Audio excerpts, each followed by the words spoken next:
tout le monde, bonjour à toutes et à tous, soyez les bienvenus sur ce nouvel épisode de Winamax Replay avec un invité de marque à mes côtés. Ça me fait toujours plaisir d'être avec lui, même si c'est vrai, je sais que je vais peut-être me prendre des claques dans le dos. Il va un peu me remuer, mais c'est comme ça, c'est pour ça qu'on l'aime. Pierrot est avec nous, le Viet-Fou. Comment ça va, Pierre?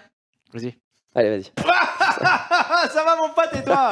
Vraiment le pilier de comptoir, parfait. Mais écoute, ça va très bien. Je suis content d'être là avec toi parce qu'on va avoir un super tournoi à décrypter. C'était la grande finale des Winamax Series à suivre en janvier dernier. Le 5 millions event, plus de 50 000 entrées, 51 120, c'est complètement fou. Une notation qui frôle les 6 millions, 5 millions 910 000. Et ma foi, une finale en Space Chaos, ça veut dire aussi qu'on va avoir des tokens à étudier. On va regarder tout ça ensemble. On va découvrir les finalistes, combien est-ce qu'ils ont au-dessus de la tête et puis surtout, comment est-ce qu'ils se sont débrouillés. On se retrouve tout de suite en finale. Allez, on se retrouve donc pour notre table finale avec 7 vénards qui sont passés entre les balles. On est à la fin du Day 3. Les blindes sont déjà à 4 millions, 8 millions et on est assuré, Pierre, de 41 360 € minimum pour les 7. C'est la payout classique qui grimpe après 57, 81, 113, 159, 222 000 pour le deuxième et 222 000 pour le premier. Et puis, bien sûr, les tokens qui vont pleuvoir, les Space KO qui vont exploser, on l'espère. Le price pool estimé. On va faire un petit tour d'ailleurs des tokens de chacun. On va commencer par peut-être notre chip leader, Maziri, qui, vous le voyez, est légendaire. Il y en a 4 des tokens légendaires, donc au-dessus de 10 000 €. Ça, on commence à connaître. Maziri, c'est 11 000 € en moyenne quand vous l'éliminez. Donc la moitié vient dans votre bankroll, l'autre moitié s'ajoute à votre propre token. On continue, on va faire dans tout simplement l'ordre de la table. Bien, t'as bien 20 328 € en moyenne quand vous l'éliminez. Il a 40 blindes. Maziri, il en avait 85.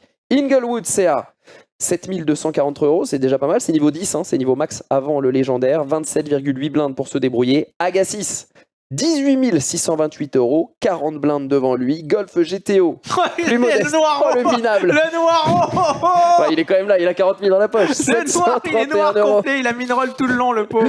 Knoblauch. Knoblauch, ça veut dire ail. Le condiment, quoi. Enfin, je sais pas comment ça s'appelle. Knoblauch.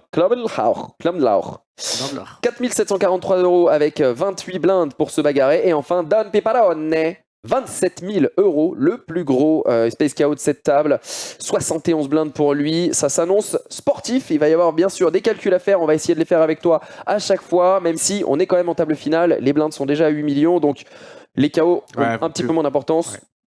Il n'y a pas d'énorme Space KO à 6 chiffres. Voilà, c'est ça que je veux dire. Allez, on commence avec cette première main simplement pour donner un petit peu le ton. Annoncer la couleur, c'est un Open de Golf GTO avec une main. Alors déjà, on peut en parler de son Open parce que, mine de rien, avec l'ICM, en début de table finale, on va regarder les stacks. Il est short stack, c'est le plus petit. Paire de 8, 24 blindes. Déjà, au moment où la parole t'arrive, quelle est ta stratégie avec cette paire de 8? Pure open.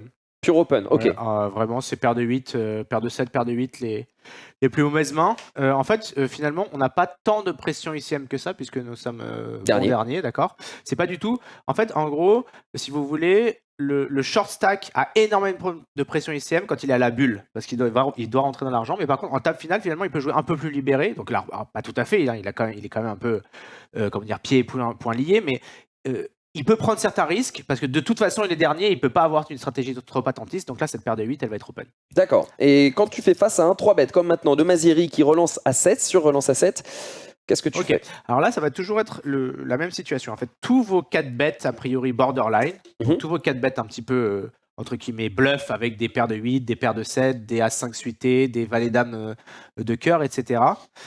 Ça va être à peu près EV0. Donc, ce que vous devez voir, c'est est-ce que mon adversaire est très agressif? Si oui, et il me 3-bet énormément, je vais prendre toutes ces mains-là, a priori, et partir à tapis. Si jamais mon adversaire est plus passif que ce que la théorie voudrait, je vais plutôt pas les prendre et les folder. D'accord.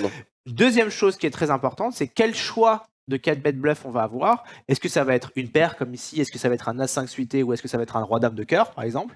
En fait, il faut se demander à quel point est-ce que mon adversaire peut me 3-bet call large. On va voir qu'ici, en fait, notre adversaire, il peut quand même nous 3-bet call de manière relativement large. Il peut nous 3-bet call paire de 9, il peut nous 3-bet call paire de 10, paire de valet sans problème, As-Dame sans problème, des choses comme ça. Donc en fait, on va plutôt prendre des mains comme valet 10 suité, valet dame suité, roi valet suité, d'accord, qui flippent contre ces paires de 9, paires de 10, plutôt qu'une main comme F5 suité qui serait trop souvent dominée. D'accord. Eh ben écoute, ici on va tout simplement choisir de se coucher. Je comprends tout On peut le comprendre également, bien sûr. Et donc voilà, Maziri qui annonce un petit peu ses intentions sur ce début de table finale. On continue avec un open du bouton d'Inglewood CA pour 2 blindes qui va être défendu par le roi 8 dépareillé. Déjà là c'est borderline. GTO. Ouais. Déjà là c'est borderline. Il faut défendre très tight parce qu'en fait Inglewood il va open relativement tight, d'accord. Donc là déjà roi 8 ça va être vraiment une main déjà borderline. Et rien à dire sur l'open d'Inglewood. Très bien. Très bien. On va voir un flop plutôt intéressant, vous en conviendrez. On a trouvé la top pair du côté de Golf GTO. On a trouvé bottom set, ni plus ni moins que le 3e nuts chez Inglewood qui va continuation bet un quart du pot. Check call. Bon, on va pas s'attarder sur ces décisions-là qui sont plutôt logiques. Peut-être qu'on peut regarder le sizing. Là, voilà, on construit de quoi avoir un beau PSB. Ouais. Géométrique, ouais, tout à fait.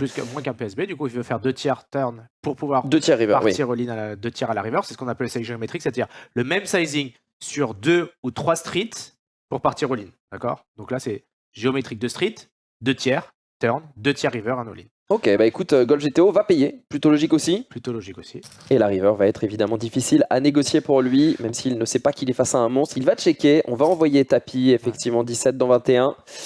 Et Golf GTO qui se retrouve avec une terrible décision. En fait, c'est là où vous voyez que le call pré-flop, déjà on voit un petit peu la problématique. C'est qu'en fait, surtout, ce qu'on veut éviter quand on est dans une situation d'ICM à la bulle ou en TF, c'est d'avoir des bluff catchers indifférents.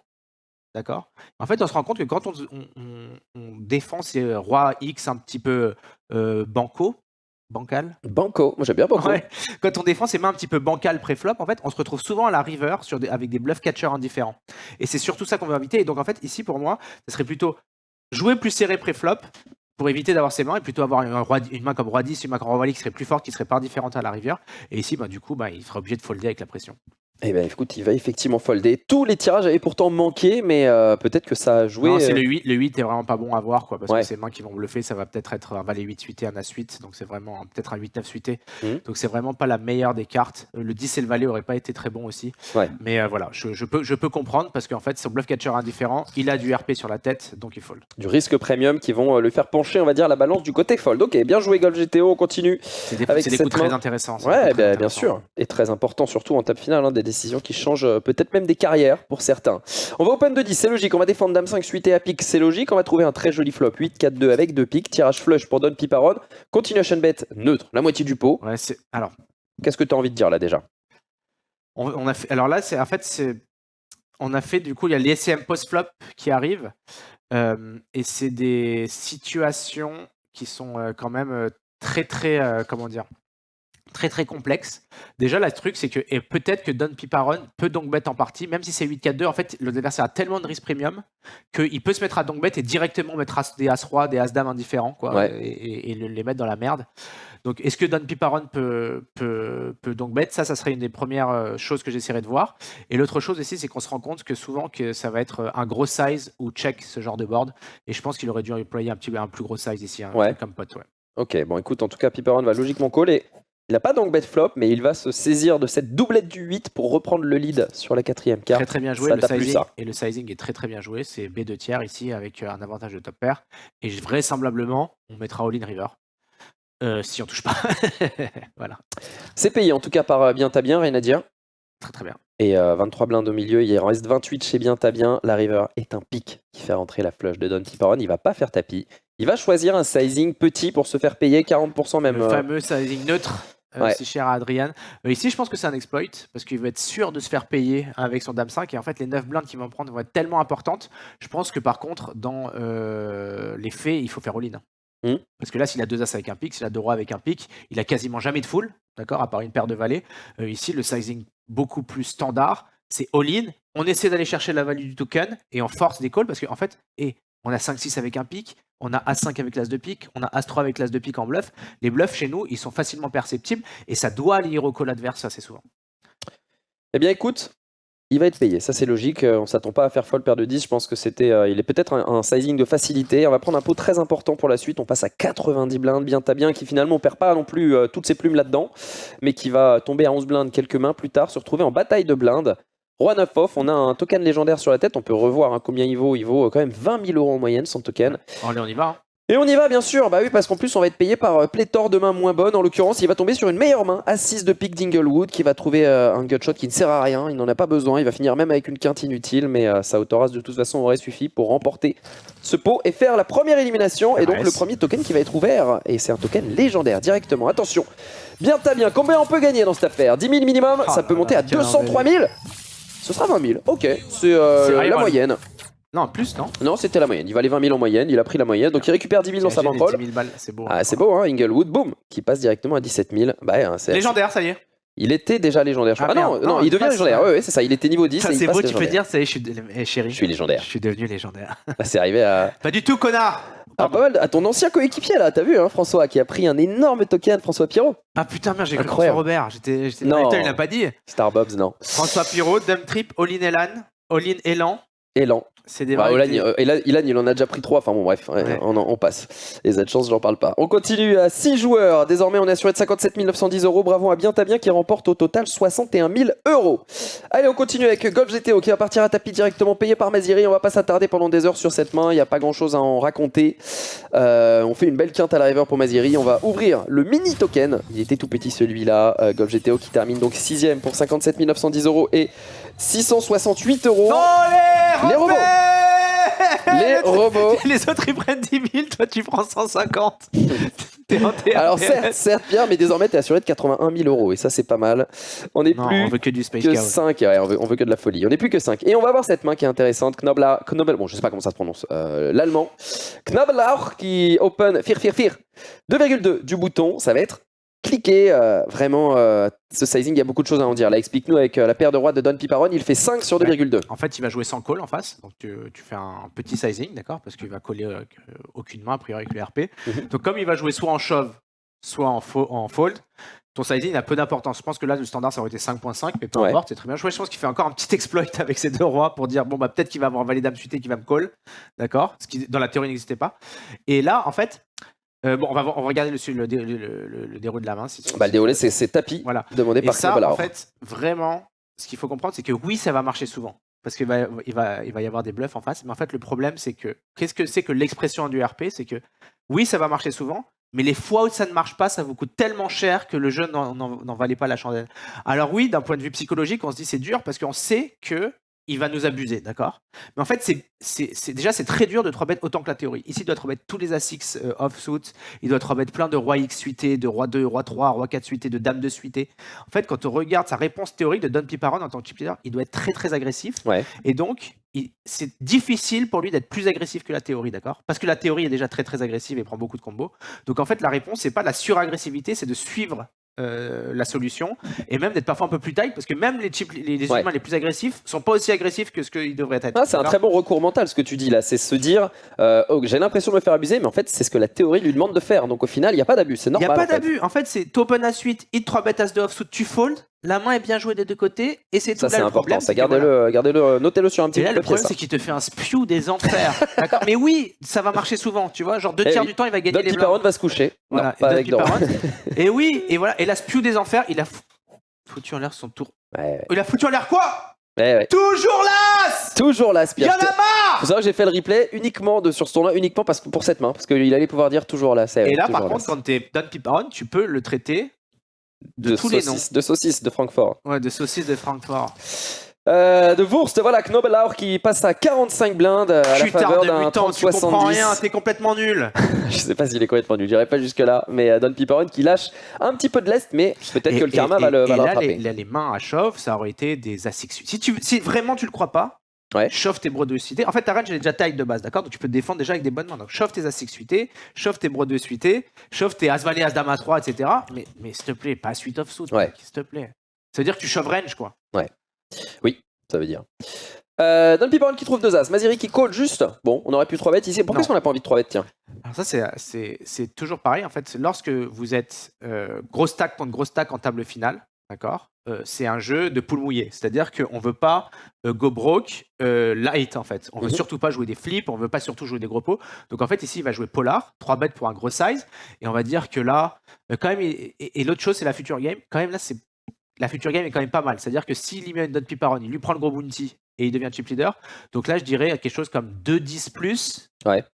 As-Dame suité plus en value, Quand même d'accord. très tight, ouais. As-Dame off, main borderline. Parce qu'il y a de la future game, parce qu'il y a de la bounty, on peut la prendre, je pense. Mais si c'était encore plus marqué, genre 60 blindes, 60 blindes, surtout on joue très très. D'accord. Et on 3 bet en bluff après des trucs genre Roi 5 suité, As 5 suité, As 10 off, des choses comme ça. Et on fait un gros montant, genre 8 blindes.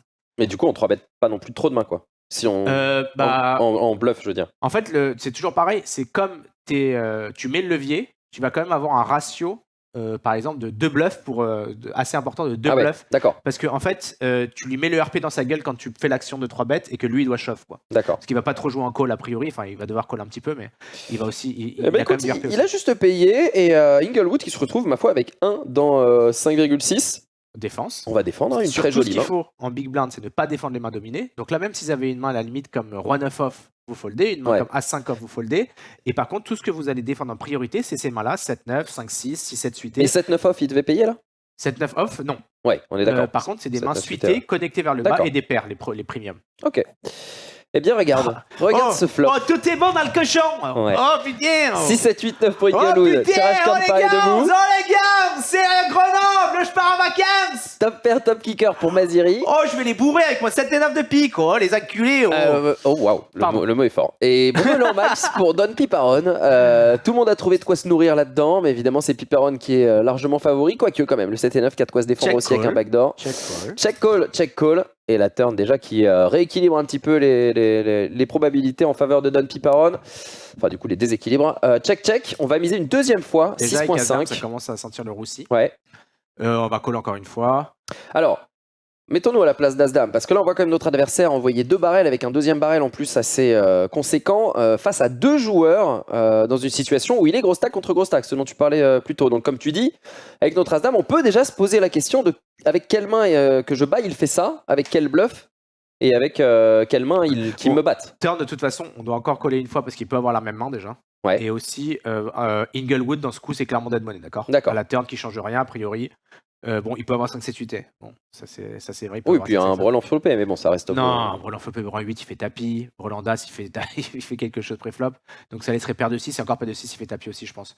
Donc, ok, d'accord. Donc pré-flop, tu élimines de toute façon tout brelan flopé. Ouais, okay. Et normalement, s'il est bon, il n'a pas des 2 paires parce qu'il défend pas à 8 off, à 6 off. Donc sur le 4, il est mort. Pourquoi donc là, on va coller encore une fois, mais à la rigueur, il va falloir faire extrêmement attention. Ah bah écoute, tout est bon dans ce que tu dis. On termine avec un 9, 24 blindes au milieu. Un pot de size bet pour Don Piparon. C'est checké par Maziri. C'est encore une fois pas tapis. 3 quarts. Horrible comme situation, mais je pense qu'il faut folder. En fait, ça c'est Joao qui m'a appris ça. C'est quand il n'y a pas de bluff naturel disponible, surtout sur une grosse TF comme ça, il faut toujours overfold parce que là, les bluffs, ça va être 6-7 suités, 4-5 suités, des choses comme ça. Et c'est même pas dit qu'il les open parce qu'il sait que les soutiens connecteurs, c'est pas des bons open dans ces situations-là, quoi.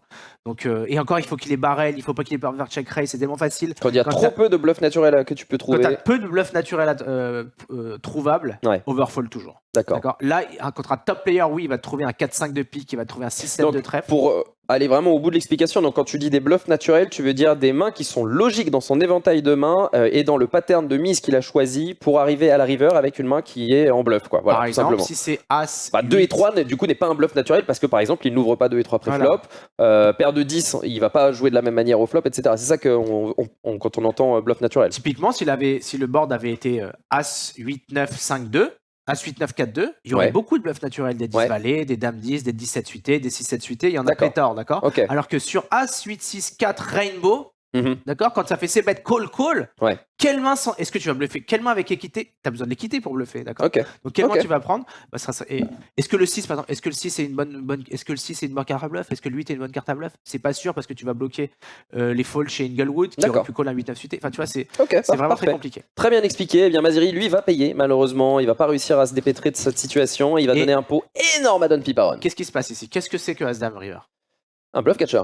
Un bluff catch indifférent, d'accord, a priori. Donc, quand on a du RP, on fold. Ok, bluff catch indifférent, donc quand on a du RP, on surtout fold. Surtout que lui, il peut avoir, c'est le seul en fait qui peut avoir encore du paire de 6, de la paire de 8, qui peut avoir du As 8 suité, qui peut avoir du As 4 suité, d'accord. Il peut avoir toutes ces mains-là. Donc en fait, il n'est pas du tout au top de sa range, donc on fold. Ok, allez, Maziri qui attendra une meilleure main la prochaine fois pour payer et pas se faire fourrer, comme tu aimes bien le dire. On va relancer chez Don Piperon et on va faire tapis chez Maziri. Là, le bottom, c'est vraiment, je pense, As-Valet offsuit. On regarde, hop, 11 000 de value. Pour faire tapis ou pour Ouais, payer là, c'est catastrophique. Quoi. Ouais. Catastrophique, c'est... Alors, 15 blindes, est-ce qu'on call? Bah oui, on call parce qu'il y a le bounty. Eh oui, on va payer, effectivement. Et 32 blindes à gagner dans ce Allez, coup. ciao. Et ça va faire le Valet. Ça va faire le Valet River. C'est terrible, hein. Maziri qui était chip leader au début de l'ATF et qui s'incline en 5ème position. Il n'est pas arrivé préparé, malheureusement. Il a joué trop proche du chip EV. Et il s'est foutu en l'air tout seul, malheureusement. 81 000 euros et 11 000 euros en bounty, mais il nous quitte. On va regarder bien sûr son token. C'est catastrophique. Ouais. Non, catastrophique. Ça perd plusieurs dizaines de milliers d'euros. Ouais. For sure. Attention. For sure. Wow, c'est le minimum. Ah, quelle horreur. Ah, c'est 5 000 quand même le minimum, c'est pas mal. Pourquoi tu fais comme ça alors que c'est le minimum? Parce que c'est un légendaire, t'as quand même pris 5 000 et 5 barres, ça va. 113 000 désormais assurés, on est sur les 6 chiffres et on va continuer à 4 joueurs. Et à 4 joueurs, ça va devenir intéressant également. On a d'abord cet open As-Valet du bouton d'Agassi, 3 bêtes de Knobalor. On n'a pas trop vu Agassi pour l'instant et il va 4 bêtes chauves ici. Tout est bien? Tout est bien, tout est bon dans le cochon. Tout est bon dans le cochon, magnifique. On laisse Knobalor là, les deux ont joué la main. 20 blindes. Ouais, tout à fait. Encore un open avec As-Valet, cette fois c'est contre Inglewood que ça va se jouer. Il a Roi Dame Inglewood, ça vient 7-9-10. Alors on a Gutshot plus Backdoor Flush Draw chez Inglewood, on a Gutshot plus Hauteur As chez Agassi. Ça va miser 2 tiers du pot. Ok. Check call, plutôt logique avec 2 over et Gutshot. La turn est un 5 de pique sur laquelle les deux joueurs vont checker. La river est une dame de cœur. Donc la flush n'est pas rentrée, il y avait double tirage flush turn, aucune n'est rentrée. On a trouvé top pair, top kicker chez Inglewood. Il va choisir de reprendre le lead pour valoriser. Il met 8 blindes et là, il entend chez le surprenant Agassi, tapis, service volé. Ok, voilà. On va essayer de décortiquer la main calmement ensemble, d'accord? T'énerve pas. 7, 9, 10, 5, c'est bête. 7, 9, 10, c'est bête, call. Ouais. Turn 5 de pique. Check, check. D'accord? Donc en fait, on est d'accord qu'à la turn, on est quasiment sûr que Agassi a une main qui est plutôt faible. Parce que s'il avait eu 2 valets plus, brelan ou As-10 plus, il aurait quasiment tout le temps de miser. D'accord, ok. Rivière, quel élément dont on a peur? Roi-valet.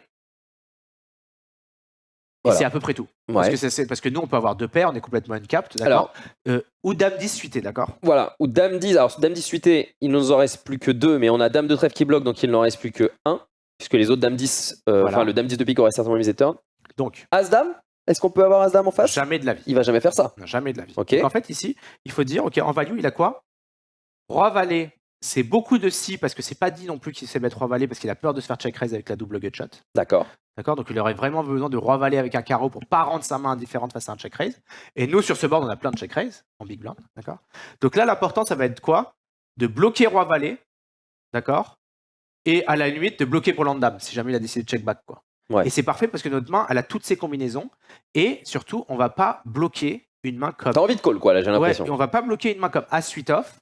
Une main, pourquoi pas, comme j'en sais rien, une main comme paire de 8. Ou une main comme As valet qui pourrait bluffer. Donc, on a ce double effet des bonnes odds. On a les bloqueurs et on n'a pas les mauvais bloqueurs. On a les bloqueurs sur les bonnes mains, ouais. Donc Roi valet et 2 dames, d'accord. Et on n'a pas les bloqueurs sur les bluffs. Voilà, et encore, bon, 2 dames, je suis même pas sûr qu'ils bêtent pas le turn, d'accord. Donc en fait, quand on bloque Roi valet et qu'on unblock c'est As valet et c'est As 8, on a un call facile. Évidemment, ce n'est pas ce qui s'est passé. C'est un fold et Inglewood qui pourra le regretter peut-être à l'analyse. En tout cas, très beau bluff d'Agassi, même si voilà, il a porté son courage à deux mains, on va dire. C'est typiquement le bluff où tu représentes, où c'est complètement décousu, quoi. Ouais, mais il a réussi à lui faire fold 14 blindes alors qu'il en avait misé 8, hein, donc c'est fort. Et on continue. Agassi qui, voilà, en deux coups, mine de rien, hein, le 4-bet avec As-Valet et là le gros bluff river nous explique qu'il n'est pas venu là non plus pour faire de la figure. Alors, ça t'a pas plu, ça. Ouais. Open de Don Piperon en bataille de blindes 2,4. 3 bêtes 5 alors qu'il nous en reste 10 derrière avec Valet 5 dépareillé. J'ai vu cette situation, typiquement, c'était une main dont on avait discuté avec Joao et Adrian sur un triton, où Joao avait que c'était la pure bulle d'un triton. Et il avait open 10 et 2 off contre Ponakov, et Ponakov l'avait 3 bêtes size aussi. Exactement la même situation avec Valet 4. Et en fait, déjà, c'est pas du tout pris par le solver, c'est un pur fold parce que ça bloque les pires mains chez Don Piperon. Et surtout, il faut être très sélectif en fait. On a la pression sur non, d'accord. On a peu d'induce à ces profondeurs-là. Si on a une main comme As-10 off, c'est simplement tapis, d'accord. On n'a pas envie d'induce, même As-Valet off, même As-Dame off. Donc on peut se permettre d'être très sélectif sur les combos qui vont faire ça. Puisqu'en value, on va avoir quoi? As-10 8 et plus et 2-9 plus. D'accord. D'accord. Ouais. Donc on n'a pas de pléthore de combos de value, donc on peut pas se permettre de commencer à bluffer avec valet 5. Prenez un truc genre un roi, tu vois. Ouais, Prenez un roi que vous pouvez pas payer. Voilà, un roi comme le meilleur roi que vous ne pouvez pas payer, typiquement. Donc si par exemple ici vous estimez que c'est roi 8, le plus fort roi que vous allez folder, vous Ok, prenez on y roi va 8. pour roi 7 ou roi 8. Et ok. plutôt que d'aller bloquer toutes les mains les plus faibles adverses et tout, donc ça c'est catastrophique. Ok, bon bah ça va marcher évidemment. Hein. Don Pivot Mais en qui fait va là, payer. ça va marcher, d'accord? Parce que la range en face est large, mais les faux ça ne marche pas, vous avez foutu en l'air. Ouais. En fait, quand ça ne marche pas, c'est trop cher par rapport à les faux ça marche. D'accord. C'est ok. c'est l'expression des risques premium. Ouais. Ici, bon, c'est t'as un tapis demandé. Donc déjà c'est border Avec paire de 3, ouais. Et il va être payé par As-Valet. Et on va trouver à la turn un valet. Ouais, Knobelhauer c'est qui sûr va que c'est éliminer pas- Inglewood qui aura un peu. Il est un peu sorti de route en fin de partie. 113 000 plus 17 000. On regarde le token du monsieur. Il termine le 4ème token au du pied monsieur. du podium. Allez, on a envie d'un gros token quand même là pour ce petit replay. 170 000 là, vas-y, balance. Non, 8700. Ouf, quand même, là, 8000 C'est bon quand même, hein. Tiens. C'est le minimum, mais ça fait quand même plaisir. Vas-y, prenez mes 10 boulettes, allez-y. Podium, cadeau, vas-y, cadeau. Pierrot, 160 000 assurés pour les 3 et une médaille autour du cou. Et on va commencer par ce coup qui va aller très vite. Ça va être tapis demandé. Knobelhauer qui va payer. Et souviens-toi du As-8 contre Roi-Roi. La revanche de à Don dire quand Pivot. même que là, 20 dips, il aura un peu d'open, mais s'il avait été 30-40 dips, c'était un limp range. D'accord. D'accord. Et ben écoute, en tout cas, ça se termine à tapis et c'est logique vu les mains pré-flop. Et Don Pipparon qui élimine Knobelhauer. Voilà, le stranded n'a pas été très intéressant pour lui. Il remporte au total 170 000 euros avec les 10 000 euros de prime. Et il va laisser cette fois la moyenne à Don Pipparon, 18 000 euros. Don Pipparon donc en heads up contre Agassiz, 222 000 assurés pour les deux. Maintenant on joue pour les tokens et surtout pour la totalité de l'ouverture du dernier token. Donc ça peut faire quand même des jolis chiffres avec deux légendaires. On va les regarder avant le début du heads up quand même. 18 000 ici. Et là 38 000. Hein. Donc typiquement si Don Pipparon gagne, il va quand même roll en moyenne 38 000 intégral pour lui. On va jouer, on commence avec cette main, donc qui a été relancée pré-flop par la paire de 3 d'Agassiz payée par Don Pipparon, c'est logique, on va miser un tiers du pot, déjà avec Dame 10, est-ce qu'on a une décision ici autre que call? On call tout simplement. La turn est une doublette de l'As, il y a 8 blindes au milieu, les deux joueurs vont check, pardon. Et double doublette avec ce 5 qui donne donc deux paires As-5, kicker Dame à Don Pipparon. Et j'avoue que j'ai un peu perdu mon italien, parce qu'il a l'air d'être italien avec son nom. Portugais, je pense. Ouais, je sais pas. Don Pipparon? Don, ça fait portugais ça? Non, mais c'est comme, il y en a, ils ont des noms anglais, ils sont pas anglais. Oui, c'est vrai. Bah, donc voilà, j'ai envie de dire qu'il est italien. Donc arrête, il va miser. Pour vomir des bêtises pareilles, tu arrêtes tout de suite. Il va miser 60% du pot. Et là, j'avoue que j'ai du mal à comprendre. Nul à chier. Nul à chier, tout simplement. En fait, c'est un overbluff parce qu'il a tous les 6-7, il a déjà tous les valets 7 backdoor, plein de mains comme ça, 2-3 suités, 3-4 suités, ça fait quand même beaucoup de mains qui sont moins bonnes que celle-là à bluffer. Donc, on est trop faible pour value bet, d'accord? On a quand même d'un showdown value. Trop faible pour value bet, trop fort pour. Voilà, donc pour là, bluffer. on a un check évident. D'accord. Et bah écoute, il va être puni. Il va être puni pour ça, puisqu'il va se prendre une relance d'une main qui est counterfeit ici, la paire de 3 qui n'a rien, qui essaye de représenter un As qui aurait check et turn. Pourquoi pas. Et ça va fonctionner bien entendu, il va passer. Mais voilà, pour dire que Agassiz commence ce heads up avec des intentions, c'est le moins qu'on puisse dire. Mais arrive cette main sur laquelle on a un min raise pré-flop, payé par Agassiz avec Dame 7 suité, rien à dire. Turn, flop, Roi Dame 5. Pas de flush draw, 4 blindes au milieu. Donc là, soit une stratégie polar, soit c'est bet range. Ok, donc plutôt c'est bet range ici.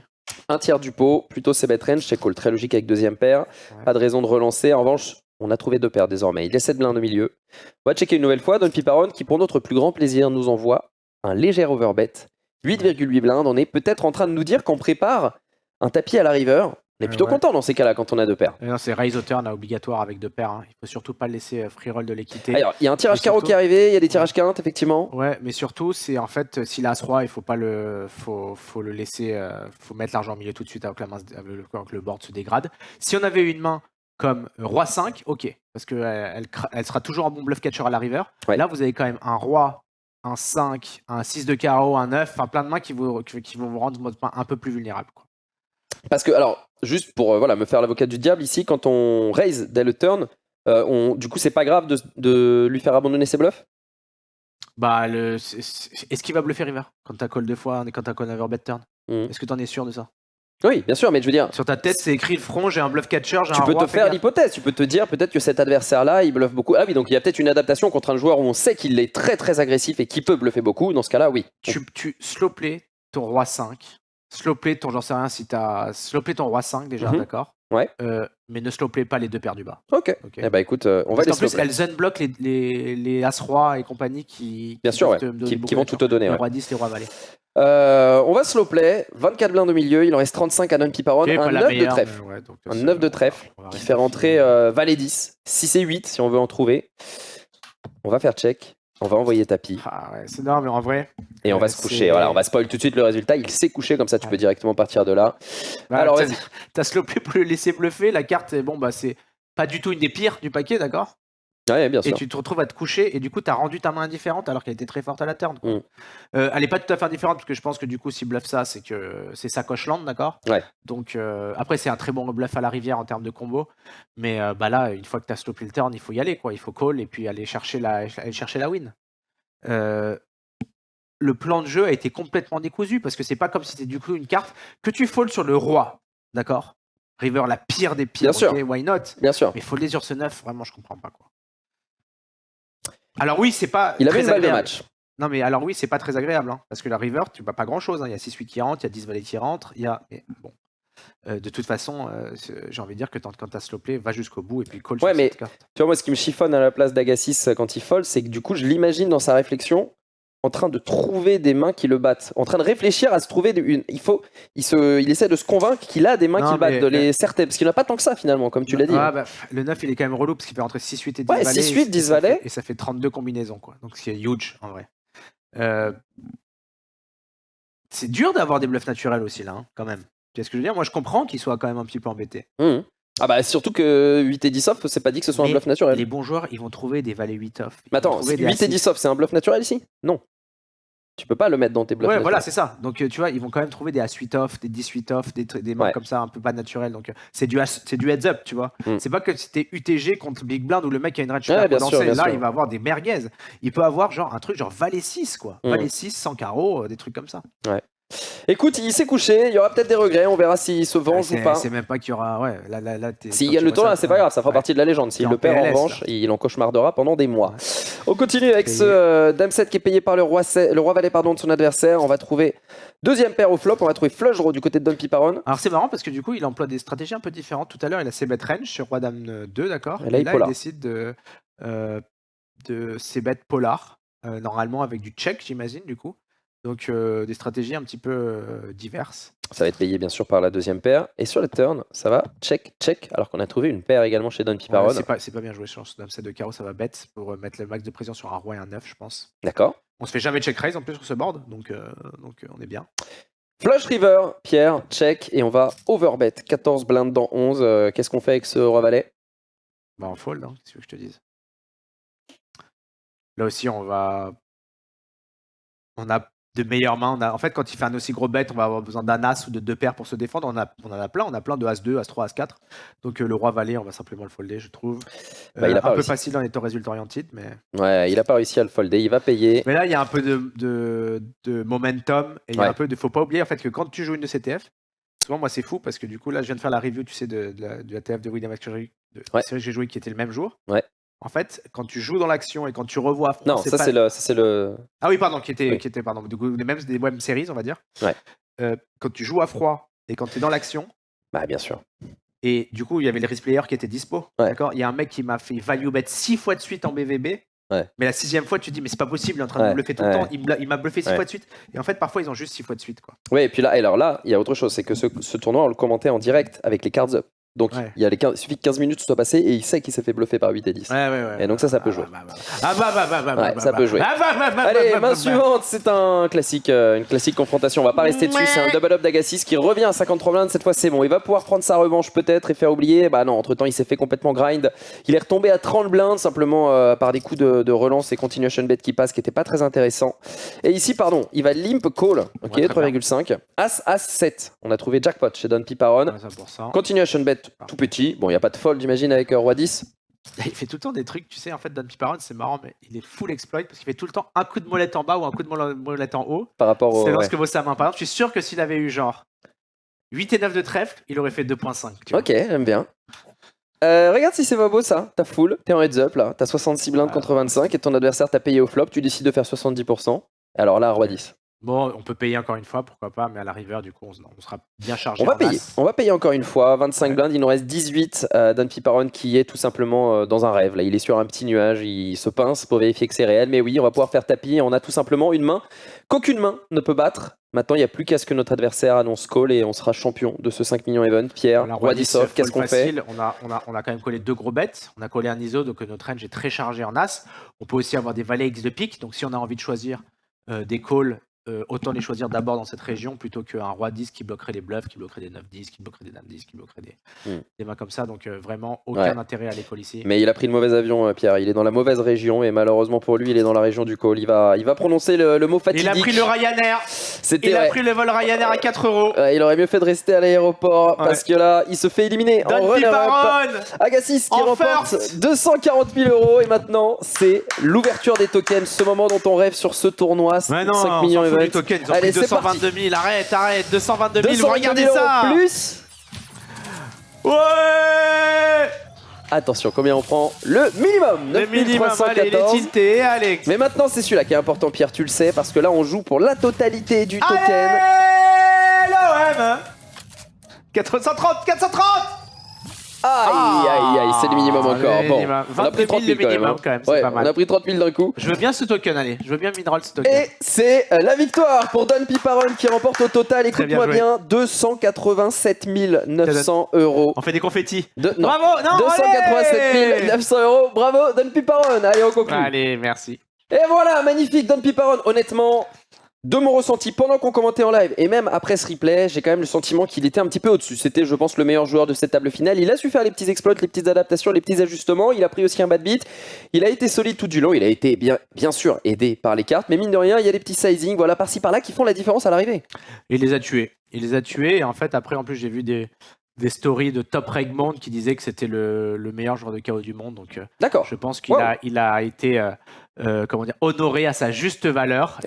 Et puis j'espère qu'il dépensera pas trop vite les 240 000 €. 287. Je suis pas inquiet pour lui, vu son niveau de jeu, j'imagine que c'est école sérieuse. Bravo à Dan Piparon. Merci à tous de nous avoir suivis. Merci Pierrot. Comme d'habitude, je vous invite à laisser un petit like à la vidéo, à vous abonner à la chaîne YouTube qui est encore naissante. Et puis, écoutez, j'espère vous retrouver très vite pour d'autres replays le mois prochain. Et puis, que vous continuiez de jouer à ce jeu avec autant de plaisir que nous. Et puis, peut-être qu'un jour, vous aussi, vous serez en finale et commenté par un pro. Merci Pierrot, à très vite sur Winamax TV. Allez, let's go. Ciao tout le monde.